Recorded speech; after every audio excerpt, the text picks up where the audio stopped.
Harper Audio presents Up Island by Anne Rivers Siddons, performed by Dana Ivey.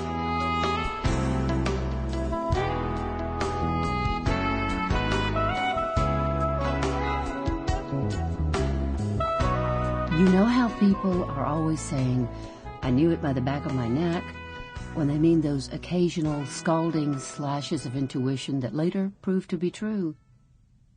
I first knew my husband was being unfaithful to me, not by the back of my neck, but by the skin of my buttocks. I always thought it was grossly unfair that T got all the fun, and I got dermatitis of the posterior. But there you are. I had been having fierce itching and red welts off and on since Christmas. I often caught myself absently scratching in public as well as private. Teddy, my 18-year-old son, was mortified, and my best friend, Carrie Davies, asked me more than once what was wrong. T would have teased me mercilessly, but he was not around much that winter and spring. Coca-Cola was bringing out 2 new youth-oriented soft drinks, and T and his team were involved in the test marketing, which meant near constant travel.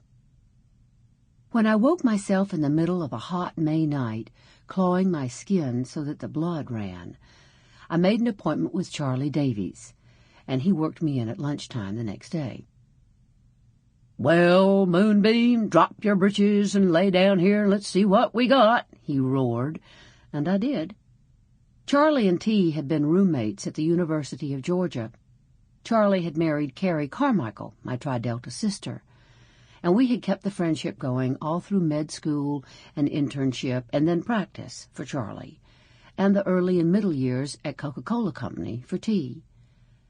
Charlie had called me Moonbeam after Al Capp's dark, statuesque, and gloriously messy backwoods siren, Moonbeam McSwine, since the first time we'd met.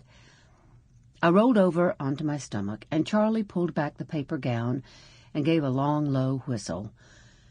"Shit, Molly, you look like you've been diddling in the briar patch." Despite his redneck patter, Charlie is a very good doctor, or he would not have any patients. "How bad does it look?" I said. "Honey, how bad can your sweet ass look?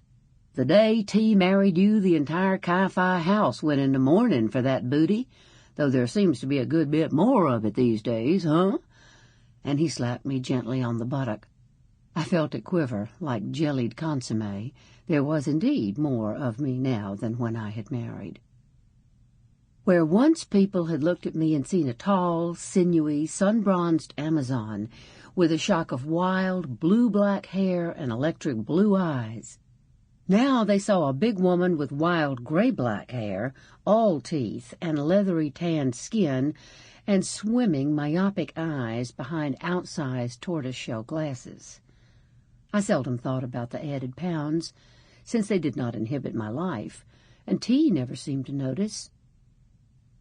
"I mean the rash, or whatever it is, you horny hound," I said now to Charlie. "Well, I've seen worse," he said. "Saw jungle rot once when I was resident at Grady."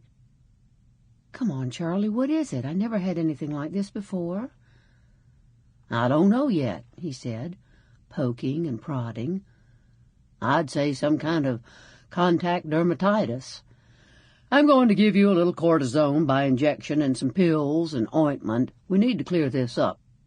I don't imagine T is aesthetically thrilled by the state of your behind, is he?" "I don't think he's even noticed," I said. "He's been out of town so much that all we've had time to do is wave in passing." "Gonna sting a little bit," Charlie said, and I felt the cool prick of a needle. Then Charlie said, "I thought he was back by now. I saw him the other day over at that new condominium thing in Midtown. I guess he was helping Caroline move in there. He was toting a palm tree so big only his beady eyes were peeking out of it. She's a honey, isn't she? The image of you at that age, thank God." He pricked me again. "That must have been somebody else's beady eyes, Charlie," I said. Sample complete. Ready to continue?